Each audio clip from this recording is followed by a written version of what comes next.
A ver qué pasa en nuestra psique cuando nos enfrentamos a una pérdida de esas que nos parten al medio.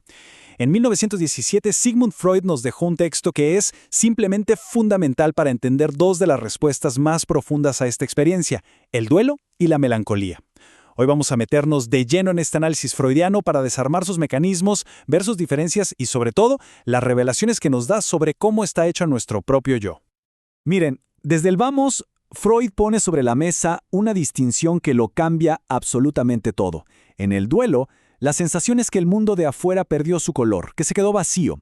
Pero ojo, en la melancolía, esa sensación de empobrecimiento, de vacío, no está en el mundo, está adentro, en el propio yo. Esta idea va a ser nuestra brújula en todo el análisis. Bueno, para que no nos perdamos, esta va a ser nuestra hoja de ruta.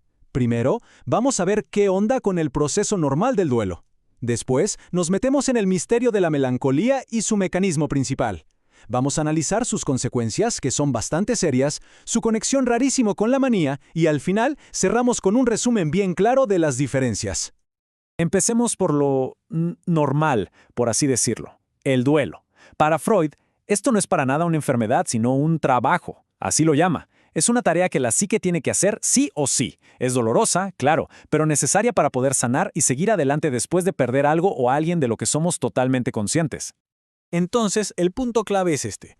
El trabajo de duelo es básicamente el proceso de retirar, de a poquito y con mucho dolor, toda nuestra energía psíquica, nuestro afecto, lo que Freud llama líbido, de esa persona o de ese ideal o de lo que sea que hayamos perdido. Pensemos que es como ir desinvirtiendo emocionalmente, recuerdo por recuerdo. No es algo que pasa de un día para el otro, es un laburo, un proceso.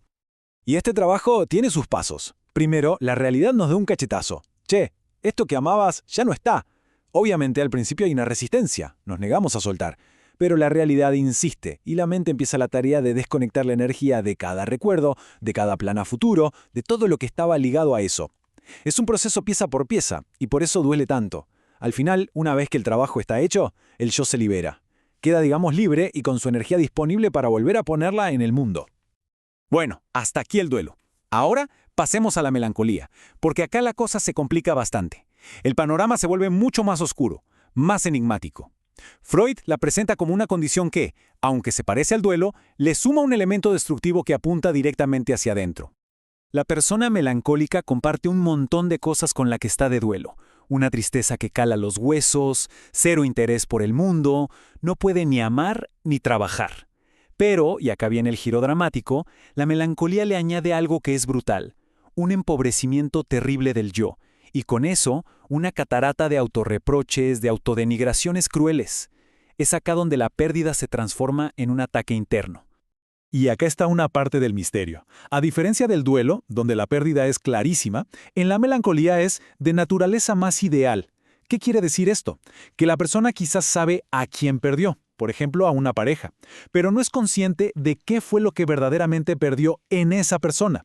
La pérdida real, la importante, está como escondida de la conciencia, y por eso su reacción nos parece tan desmedida, tan incomprensible. Entonces, ¿cómo explicamos ese odio contra uno mismo que es el corazón de la melancolía? Bueno, acá es donde Freud nos regala una de sus teorías más brillantes, un mecanismo psíquico que resuelve el enigma de una manera espectacular. Esta es la pregunta del millón. Si lo que se perdió fue alguien amado, ¿por qué el yo se ataca a sí mismo con tanta furia? ¿De dónde sale esa voz interna que no para de acusar, de insultar, de castigar sin piedad? Y acá está la respuesta de Freud, una de sus frases más famosas. Lo que oímos como un ataque del yo contra sí mismo es en realidad un ataque disfrazado contra la persona amada que se perdió. Todas las quejas, las acusaciones que no se pudieron decir hacia afuera, rebotan y se vuelcan con toda la fuerza sobre el propio yo. Este proceso de transformación es increíble. Pasa algo, una pérdida, un desengaño, y la energía se retira del objeto. Pero en vez de salir a buscar un nuevo objeto como en el duelo, esa energía vuelve y se instala en el yo.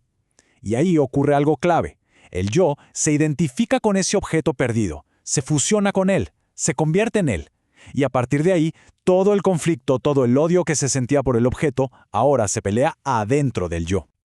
Esta metáfora brillante lo resume todo. El yo ya no es el mismo. Fue alterado, quedó cubierto por la sombra de ese objeto que perdió. Ahora, una parte del yo puede mirar a la otra parte, la que contiene al objeto, y juzgarla como si fuera algo ajeno y horrible. La pérdida de objeto se transformó, ni más ni menos, en una pérdida del yo. Claro, todo este lío interno no es gratis. Tiene consecuencias clínicas muy serias. Y al mismo tiempo, le permite a Freud darse cuenta de cómo se forma una parte fundamental de nuestra mente. Uno se pregunta, ¿por qué tanta violencia en el ataque? Bueno, la clave está en la ambivalencia, porque las relaciones humanas casi nunca son de amor puro. Siempre hay una mezcla de amor y odio.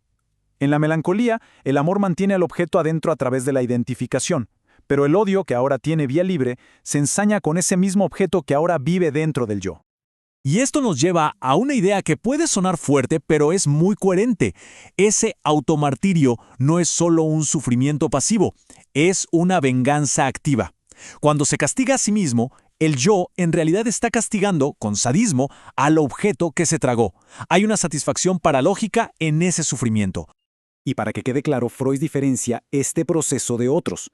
En la histeria, por ejemplo, el vínculo con el objeto sigue ahí.